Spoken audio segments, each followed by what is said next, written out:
बिस्मिल्लाहिर्रहमानिर्रहीम। अस्सलामुअलैकुम। 94 न्यूज की खास खबरों के साथ मैं हूं ताहा। 94 न्यूज की तफसीलात के मुताबिक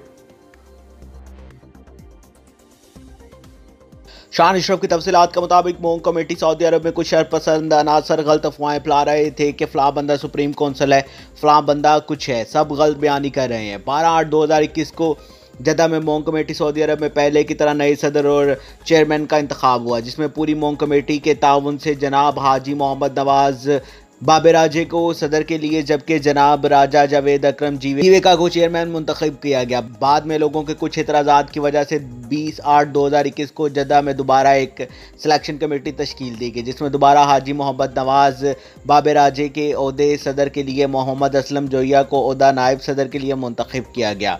चेयरमैन राजा जावेद जीवेका नायब चेयरमैन शाहिद इकबाल भोल को मुंतखब किया गया, जिसमें एक शर्त मंजूर की गई कि कमेटी के तमाम तर इख्तियारात सदर मोहम्मद नवाज और चेयरमैन राजा जावेद के पास होंगे। इन दोनों की गैर मौजूदगी में यानी कि पाकिस्तान ना होने की सूरत में नायब सदर और नायब चेयरमैन के पास इख्तियारात होंगे। शान अशरफ की तफसीलात के मुताबिक कमेटी का कहना है कि शरपसंद लोग खुद पर भी रहम करें और पूरी कमेटी पर भी रहम करें और इस कमेटी को चलने दें।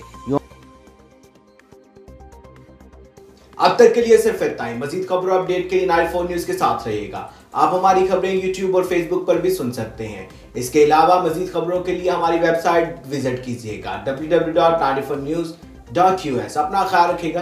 अल्लाह हाफ़िज़।